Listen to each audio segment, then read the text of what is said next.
अस्सलाम वालेकुम, कैसे हैं आप सब। उम्मीद है आप सब ठीक ठाक होंगे, अपना बहुत ख्याल रख रहे होंगे। आज मैं आप लोगों के लिए लेकर आई हूँ उपटन। आपको मैं मुख्तलिफ उपटन बनाने सिखाऊंगी। आज येलो उपटन बनाएंगे, फिर इंशाल्लाह नेक्स्ट डे हम बनाएंगे ग्रीन उपटन, और फिर उसके बाद मैं आपको पिंक उपटन बताऊंगी।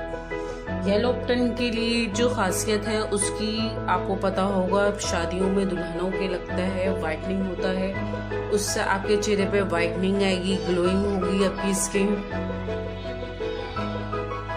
चलते हैं अपनी रेमेडी की तरफ और आगे बताती हूँ प्रोसेस हमने करना क्या है। पहले लेनी है हमने हल्दी, क्योंकि हमारा येलो उपटन है तो बगैर हल्दी के हमारे उपटन नहीं बनेगा। पहला इंग्रेडिएंट्स है हल्दी, दूसरा है जौ का आटा, तीसरा हम लेंगे चावल का आटा, ये लेना है। और इसके अलावा हमने लेना है milk powder, dry milk powder है ये, आप कोई से भी ब्रांड का मिल्क पाउडर ले सकते हैं, मिल्क पाउडर लेना है। और तीसरी है, पांचवी चीज है हमारी कोकोनट, ये है कोकोनट, कसा हुआ कोकोनट है हमारा, ये खोपरा, पिसा हुआ खोपरा चाहिए। और इसके अलावा मैं ले रही हूँ विटामिन सी का कैप्सूल, आप किसी भी कंपनी का विटामिन सी कैप्सूल ले सकते हैं एक। ये हम बना रहे हैं वाइटनिंग के लिए, जिन लोगों की शादी होने वाली है और जिन लोगों की डेट फिक्स हो चुकी है वो ये उपटन रोज यूज करें, इंशाल्लाह शादी तक आपका रंग बहुत फेयर हो जाएगा। ये हमने लेना है एक कैप्सूल, इसको पीस लेना है। ये मैंने पीस लिया है कैप्सूल को अच्छे से, ये देख आपके पास सामने है, अच्छे से मैंने इसको पीस लिया है। अब हमने इसमें मिलाना है तकरीबन हाफ टी स्पून के करीब हल्दी, क्योंकि पाकिस्तान की हल्दी जब को पता है बहुत तेज रंग आता है इसका, तो ये आपके परमानेंट ना हो जाए, इस वजह से मैंने हाफ ली है। अगर आपके पास कस्तूरी हल्दी हो तो आप 1 स्पून ले लीजिएगा। 1 टेबल स्पून के करीब हमने लेना है जौ, 2 टेबल स्पून के करीब आप जौ का आटा ले लें। और इसमें 1 टेबल स्पून के करीब हमने लेना है चावल का आटा, और 1 टेबल स्पून के करीब हमने लेना है मिल्क पाउडर, तकरीबन 1.5 ले लें। और इसी तरह 1 चम्मच भर के हमने कोकोनट पाउडर डालना है। ये आपने इसको इस तरह से मिक्स करके रख लेना है अपने किसी भी जार में, एयर टाइट जार के अंदर आप इसको बंद करके रख लें। ये आपके 2-3 महीने आराम से काम आ जाएगा, लेकिन आप इसको बना के इजीली अपने पास रख सकते हैं। और इसको पेस्ट बनाएं इसका और अप्लाई कर दें और फिर नहा लें। बॉडी पे भी यूज कर सकते हैं इसको इजीली। येलो हमारा उपटन तैयार हो चुका है, आप ये देख रहे होंगे हल्दी जैसे से मिक्स हो रही है, ये इसका येलो कलर आ रहा है। इसका पेस्ट बनाते हैं। इसका पेस्ट किस तरह बनाना है और इसमें क्या डालना है वो भी मैं आपको बता दूं। 1 स्पून के करीब आपने फेस पे और नेक पे यूज करना है, तो 1 स्पून आप इसमें से लें।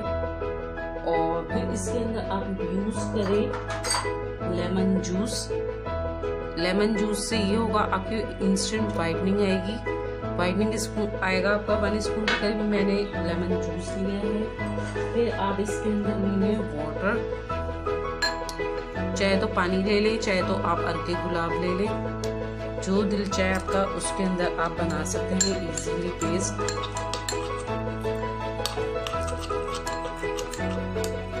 थोड़ा सा आपको मैं बना के दिखा दूँ, इस तरह से आपने बनाना है और इसको अप्लाई करना है। अप्लाई करके फिर इसको रब करना है।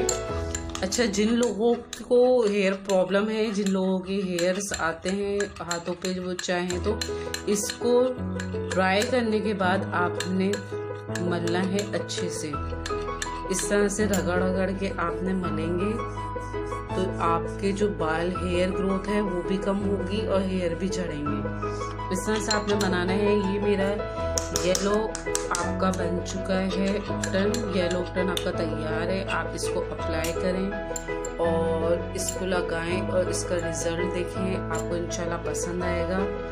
और इसको ज़रूर ट्राई करिएगा। जिन लोगों की शादियां हो रही हैं, वाइटनिंग, इंस्टेंट वाइटनिंग आएगी आपके चेहरे पे। कम से कम इंग्रेडिएंट्स यूज़ करती हूँ मैं इसी वजह से कि ताकि आप लोगों को इजी रहे यूज़ करने के अंदर। या आप अपना रख सकते हैं पेंट बॉक्स के अंदर, आप इसको रख लें और इसको बना के रखें अपने बॉक्स के अंदर ताकि इजीली आप यूज़।